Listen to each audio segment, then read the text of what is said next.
ओम नमः शिवाय। ज्योतिष सागर में आप सबका स्वागत है। ज्योतिष शास्त्र में बहुत सी वर्ग कुंडलियों का इस्तेमाल किया जाता है, जैसे दशमांश, द्वादशांश, सप्तमांश, षष्ठियांश इत्यादि। आज हम चर्चा करेंगे नवमांश के बारे में, यानी कि D9। नवमांश का अर्थ है 9th डिवीजन। ये तो हम सभी जानते हैं कि ज्योतिष में 12 राशियां होती हैं। हर राशि 30 डिग्री की होती है। जब एक राशि को हम 9 भाग में विभाजित करते हैं तो इसे हम नवमांश कहते हैं। लेकिन इस बात का हमें ध्यान रखना चाहिए कि क्योंकि नवमांश कुंडली लग्न कुंडली यानी D1 चार्ट से ही बनती है, तो लग्न चार्ट सबसे इम्पॉर्टेंट चार्ट है। लेकिन सूक्ष्म विश्लेषण के लिए D9 यानी नवमांश कुंडली का अध्ययन जरूरी है। महर्षि पराशर के अनुसार नवमांश कुंडली को सबसे महत्वपूर्ण डिविजनल चार्ट माना गया है। हर एक नवमांश एक नक्षत्र पद के बराबर होता है, इसीलिए डिटेल स्टडी नवमांश से करना सटीक फल प्रदान करता है। कई लोगों के अनुसार नवमांश कुंडली केवल विवाह के लिए देखी जाती है, लेकिन ऐसा नहीं है। नवमांश कुंडली से हम जीवन के विभिन्न विषयों जैसे करियर, स्टडीज, ट्रैवल, रोग, पर्सनालिटी, जीवन साथी इत्यादि के बारे में सूक्ष्म अध्ययन कर सकते हैं। इसीलिए नवमांश कुंडली को अति महत्वपूर्ण माना जाता है। ग्रहों के बलाबल को जानने के लिए अत्यंत आवश्यक है कि हम ग्रहों की स्थिति नवमांश कुंडली में चेक करें। यदि लग्न कुंडली शरीर है तो नवमांश कुंडली आत्मा है। कई लोगों का मानना है कि नवमांश कुंडली केवल शादी के उपरांत ही सक्रिय होती है, मगर ये सोचना उचित नहीं, क्योंकि अगर ऐसा होता तो इसका तो ये अर्थ हुआ कि अविवाहित लोगों की तो नवमांश कुंडली कभी भी सक्रिय नहीं होती, मगर ऐसा नहीं है। इसलिए ये सोचना केवल भ्रम है। तो आइए आज इस वीडियो में मैं आपसे शेयर करती हूँ नवमांश कुंडली स्वयं बनाने का सबसे सरल और सटीक तरीका। और मुझे यकीन है कि इस वीडियो को देखकर और समझकर आप काफ़ी सरलता से नवमांश कुंडली यानी D9 चार्ट बनाने में सक्षम होंगे। जैसे कि मैंने आपको बताया कि D9 में हम हर एक राशि के 9 विभाजन करते हैं। जैसे आप स्लाइड पे देख सकते हैं, यहाँ पर हमने 9 विभाजन कर डिग्रियों को लिखा है। 0 से लेके 320 तक, 320 से लेकर 640 तक, 640 से 10 तक एंड सो ऑन।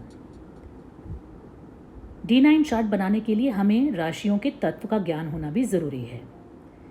अग्नि तत्व राशि है जैसे मेष, सिंह, धनु। इन अग्नि तत्व राशियों का जो लग्न बनता है D9 चार्ट में, वो हमें मेष राशि से ही गिनना प्रारंभ करना है। जो पृथ्वी तत्व राशियां हैं जैसे वृषभ, कन्या, मकर, इनका जो असेंडेंट बनेगा D9 में, वो हमें गिनना शुरू करना है मकर से ही।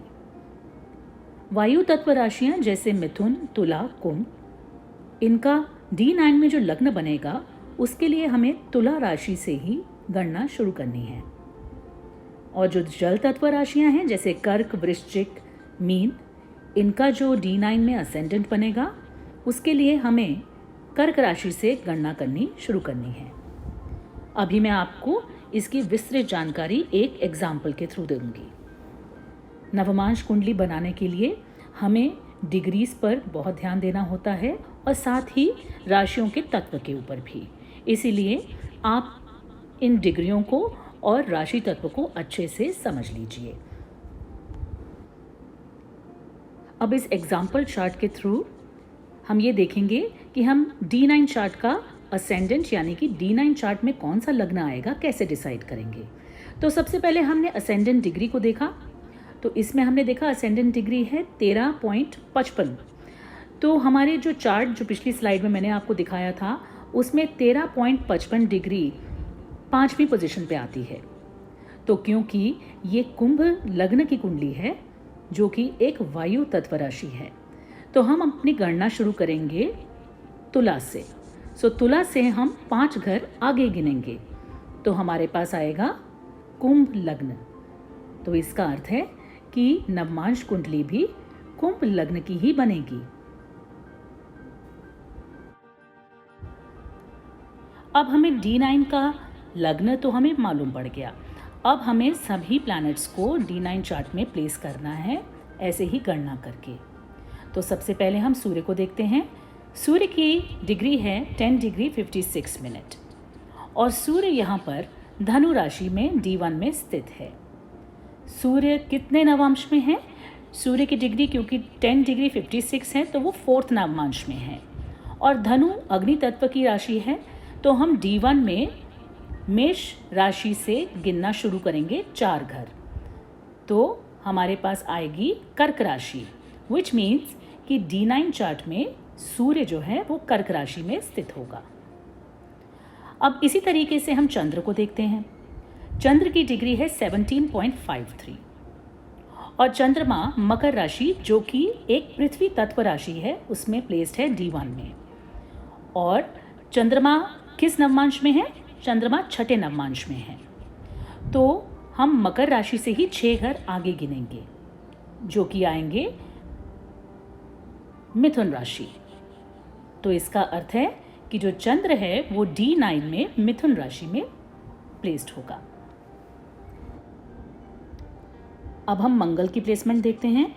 मंगल D1 चार्ट में मकर राशि में है और मंगल की डिग्री है 9 डिग्री 3।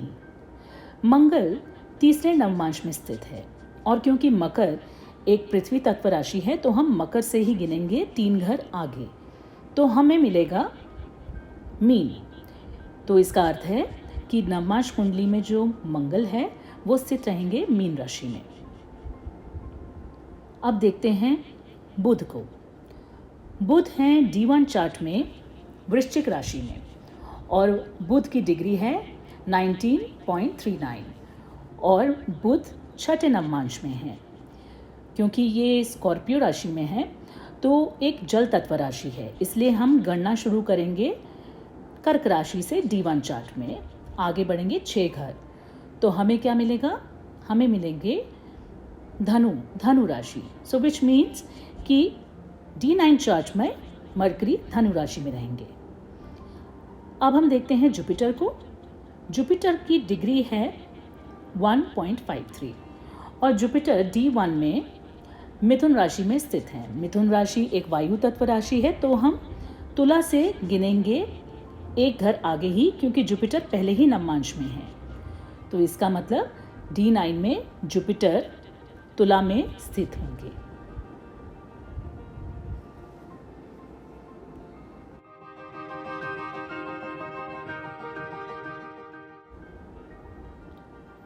अब हम देखते हैं शुक्र को। D1 चार्ट में शुक्र मकर राशि में ही है, तो मकर राशि अगेन पृथ्वी तत्व राशि है और शुक्र की डिग्रीज हैं 18.26 और शुक्र जो है वो छठे नवमांश में बैठे हैं, तो हम मकर से ही गिनेंगे 6 घर आगे। तो जो शुक्र हैं वो D9 चार्ट में मिथुन राशि में आएंगे। अब हम देखते हैं शनि को। तो शनि D1 चार्ट में कुंभ राशि में बैठे हैं। कुंभ राशि एक वायु तत्व राशि है, इसीलिए हम गणना शुरू करेंगे तुला से। और शनि देव को कौन सा नवमांश मिला है? छठा नवमांश। सो छठे नवमांश से अगर हम देखें तो शनि देव अब स्थित होंगे D9 चार्ट में मीन राशि में। अब हम देखते हैं राहु को। D1 चार्ट में राहु वृषभ राशि में स्थित हैं। वृषभ राशि एक पृथ्वी तत्व राशि है, इसीलिए हम गणना शुरू करेंगे मकर राशि से। और राहु को कौन सा नवमांश मिला है? राहु को चौथा नवमांश मिला है, तो हम मकर से 4 घर आगे गिनेंगे। तो जो राहु हैं वो D9 में 1 नंबर राशि में यानी मेष राशि में स्थित होंगे और केतु तुला राशि में। तो मित्रों, आपने देखा कितना सरल है स्वयं से नवमांश चार्ट बनाना। आप इस वीडियो को ध्यान से देखिए, सारे प्रोसीजर को स्टेप बाय स्टेप फॉलो कीजिए और आप आसानी से नवमांश चार्ट बना पाएंगे। मुझे उम्मीद है आपको मेरा ये वीडियो पसंद आया होगा। यदि एक बार आपको ये वीडियो ना समझ में आए तो बार बार देखिए और ज़्यादा से ज़्यादा लोगों के साथ इसे शेयर कीजिए। धन्यवाद। सर्वसिद्धिरस्तु। ओम नमः शिवाय।